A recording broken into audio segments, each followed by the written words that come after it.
여호수아 1장 1절에서 9절 말씀. 여호와의 종 모세가 죽은 후에 여호와께서 모세의 수동자 눈의 아들 여호수아에게 말씀하여 이르시되 내 종 모세가 죽었으니 이제 너는 이 모든 백성과 더불어 일어나 이 요단을 건너 내가 그들 곧 이스라엘 자손에게 주는 그 땅으로 가라. 내가 모세에게 말한 바와 같이 너희 발바닥으로 밟는 곳은 모두 내가 너희에게 주었노니 곧 광야와 이 레바논에서부터 큰 강, 곧 유브라데 강까지 헷 족속의 온 땅과 또 해 지는 쪽 대해까지 너희의 영토가 되리라. 내 평생에 너를 능히 대적할 자가 없으리니 내가 모세와 함께 있었던 것 같이 너와 함께 있을 것임이니라. 내가 너를 떠나지 아니하며 버리지 아니하리니 강하고 담대하라. 너는 내가 그들의 조상에게 맹세하여 그들에게 주리라 한 땅을 이 백성에게 차지하게 하리라. 오직 강하고 극히 담대하여 나의 종 모세가 내게 명령한 그 율법을 다 지켜 행하고 우로나 좌로나 치우치지 말라. 그리하면 어디로 가든지 형통하리니 이 율법 책을 내 입에서 떠나지 말게 하며 주야로 그것을 묵상하여 그 안에 기록된 대로 다 지켜 행하라. 그리하면 내 길이 평탄하게 될 것이며 내가 형통하리라. 내가 네게 명령한 것이 아니냐. 강하고 담대하라. 두려워하지 말며 놀라지 말라. 내가 어디로 가든지 내 하나님 여호와가 너와 함께 하느니라 하시니라. 아멘. 성경을 한 장씩 읽어가는 가운데 오늘부터는 여호수아서를 통해서 하나님의 말씀을 함께 살펴보고자 합니다. 모세가 죽은 지에 하나님은 이스라엘 백성들을 출애굽시키는데 크게 쓰임 받았던 모세의 뒤를 이어서 여호수아를 새로운 지도자로 세우셨습니다. 그리고 여호수아서는 여호수아가 실제로 가나안 땅을 정복해가는 과정을 보여주고 있습니다. 이번 매일 묵상부터는 영상에 함께 보여질 지도를 참고하시면 말씀을 이해하는데 도움이 조금 될 것입니다. 모세의 죽음 이후에 여호수아가 지도자가 된 것은 여호수아 자신에게도 또 가나안 정복의 여정 중에 있던 이스라엘 백성들에게도 새로운 시작이었습니다. 우리의 인생 또한도 이와 비슷한 것 같습니다. 익숙한 삶에 반복되는 걸어가는 삶의 흐름 가운데 새해가 시작되거나 또는 새로운 일을 맡게 되거나 새로운 만남을 경험하며 새로운 시작 앞에 서게 되곤 합니다. 이럴 때에 하나님께서 우리에게 어떤 말씀을 주시는지 여호수아서를 통해서 귀 기울여 보고자 합니다.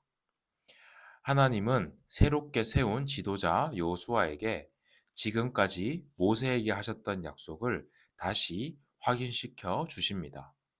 여호수아를 떠나지 않고 버리지 않으며 함께 하겠다고 하나님께서는 직접 말씀하셨습니다. 그리고 모세와 여호수아와 함께 하셨던 그 하나님이 오늘 우리와도 함께 하시겠다고 약속하고 있다는 사실을 이 말씀을 통해서 우리는 확인해야 합니다. 그래서 하나님은 여호수아에게 강하고 담대하라고 명령하십니다. 내가 너와 함께하니 강하고 담대하라고 말씀하신 것입니다. 강하고 담대하다의 히브리어 원어의 뜻을 조금 살펴보면 강하다라는 뜻에는 손에 힘이 있는 상태를, 담대하다라는 말의 뜻에는 무릎에 힘이 있는 상태를 의미가 담겨 있습니다. 다시 말해서 하나님이 함께 하시기 때문에 손과 무릎에 힘을 대고 앞으로 나아가라는 것입니다. 이는 우리의 힘으로 잘 버티라 라는 말이 아니라 하나님이 함께 하시기 때문에 하나님을 굳게 붙잡고 무릎에 힘을 주고 흔들리지 않게 능히 감당할 수 있다는 약속을 우리에게 주신 것입니다. 그래서 하나님은 오늘 여호수아 1장 7절에서 9절 말씀 동안에 이 말씀을 3번이나 반복하여서 강조하셨습니다. 또한 하나님은 강하고 담대하게 해서 해야 할 중요한 기준을 주셨습니다. 바로 율법을 지켜 행하고 자로나 우로나 치우치지 말며 하나님의 말씀을 입에서 떠나지 않게 하라는 것입니다. 다시 말해서 말씀을 삶의 기준으로, 말씀을 의지하여서, 말씀을 늘 붙잡고 살아가라는 것입니다. 세상은 많은 것을 이분법적으로 나누고 우리 또한 자꾸 한쪽으로 극단으로 치우치기가 쉽습니다. 우리 자신이 못 느낄 뿐 사람은 어느 순간부터 계속 자꾸 어느 한쪽으로 자신이 옳다고 생각하는 쪽으로 치우치게 됩니다. 그러나 우리의 기준은 세상이 아니라 하나님의 말씀이어야 합니다. 말씀을 늘 읽고 묵상하며 그 말씀대로 살아가라고 하나님께서는 말씀하신 것입니다. 물론 우리가 말씀대로 살아가는 것이 쉽지는 않습니다. 그것이 세상의 시선으로 볼 때는 비효율적으로 보일 때도 있고 손해처럼 느껴질 때도 있습니다. 그러나 그러한 기준마저도 말씀에 둬야 합니다. 하나님이 함께 하시기에 손해처럼 보이고 남들에게 무슨 말을 들을까 두렵기도 하고 용기가 부족하더라도 우리는 말씀대로 살아가는 도전을 해야 하는 것입니다. 여호수아 1장 후반부에는 이런 강하고 담대하라는 하나님의 말씀을 들은 젊은 지도자 여호수아가 백성들을 이끄는 장면이 나오게 됩니다. 두려움과 떨림이 있었을 수 있으나 그는 말씀대로 강하고 담대하게 명령합니다. 먼저 백성들에게 3일 후에 요단강을 건너 하나님이 주시는 땅을 취하러 갈 것이라고 선포합니다. 그리고 요단강 동쪽에 이미 기업을 받은 르우벤, 갓, 므낫세 반 지파에게는 비록 그들이 이미 땅을 얻었더라도 형제들이 안식할 때까지, 즉 형제들도 땅을 차지할 때까지 함께 싸우라고 명령합니다.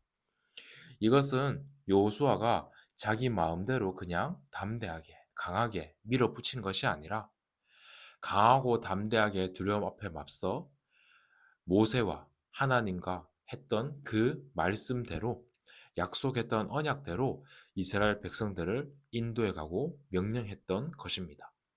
그러자 백성들은 이렇게 대답합니다. 우리는 당신에게 순종하겠습니다. 다만 하나님께서 당신과 함께 하시기를 바랍니다. 만일 당신을 배신하는 사람이 있다면 죽여도 좋습니다. 그러니 여호수아 당신은 강하고 담대하십시오.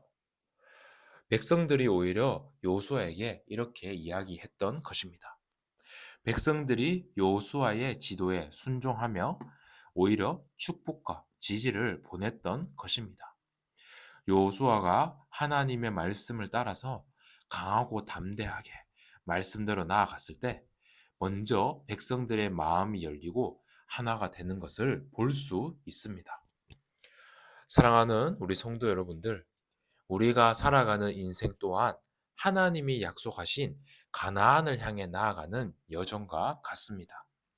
우리도 이스라엘 백성들처럼 이 땅에 하나님의 나라를 확장시켜 나가는 것입니다.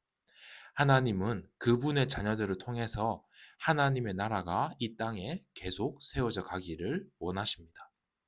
이스라엘 백성들은 그렇기 때문에 가나안을 정복하러 가는 전쟁하는 것도 생활하는 것도 쉬는 것도 제사 드리는 것도 모두가 하나님의 일이었습니다. 마찬가지로 하나님의 나라를 확장시켜 나가는 우리 성도님들이 살아가는 모든 일상들이 즉 직장에서의 일도 가정에서의 일도 개인의 모든 삶도 모두 주님과 연관되어 있는 주님의 일입니다. 그렇다면 우리 눈에 보이는 현실이 어렵고 두려울지라도 나와 함께 하시는 하나님을 의지하여 강하고 담대하게 하나님의 자녀답게 살아가는 것. 이것이 하나님이 원하시는 삶일 것입니다. 또한 이 여정이 쉽지 않기 때문에 먼저 요단 동쪽 편에 땅을 차지하여서 사실은 시효도 되는 지파들도 형제들을 도우라고 했던 것처럼 하나님께서는 함께 서로 돕도록 하기 위해서 교회 공동체를 허락하셨습니다. 그래서 이 공동체 안에서 서로 의지도 하고 돕기도 하고 기도도 하며 나아가는 것입니다. 이것이 바로 하나님의 사랑을 나누는 삶입니다. 모든 성도님들께서도 오늘 하루 하나님이 나와 함께 하신다는 그 사실을 누리시면서 그 사랑으로 힘을 얻어 강하고 담대하게 나아가는 삶이 되시기를 바랍니다. 그렇다면 그때 하나님께서는 우리 주변에 일어나는 수많은 일들 속에서 하나님께서는 사람의 마음을 바뀌어 가시고 그 일들을 하나님 앞에 복종시키시며 하나님의 나라가 확장시켜 나가는 이 일에 우리를 사용해 가실 것입니다. 오늘도 이 축복을 누리는 하루가 되시기를 바랍니다. 기도하겠습니다. 하나님 감사합니다. 우리를 하나님의 선택된 백성으로 하나님의 나라를 확장시켜 나가는 이 일에 우리를 사용하여 주심에 감사드립니다. 그렇기 때문에 우리가 이 땅을 살아갈 때에 비록 현실이 어렵고 두렵고 수많은 일들을 만날지라도 나와 함께 하시는 하나님을 믿으며 그 하나님을 의지하여 강하고 담대하게 살아가게 하여 주시옵소서. 그 하나님의 은혜에 감사드리며 살아계신 예수 그리스도 이름으로 기도드립니다. 아멘.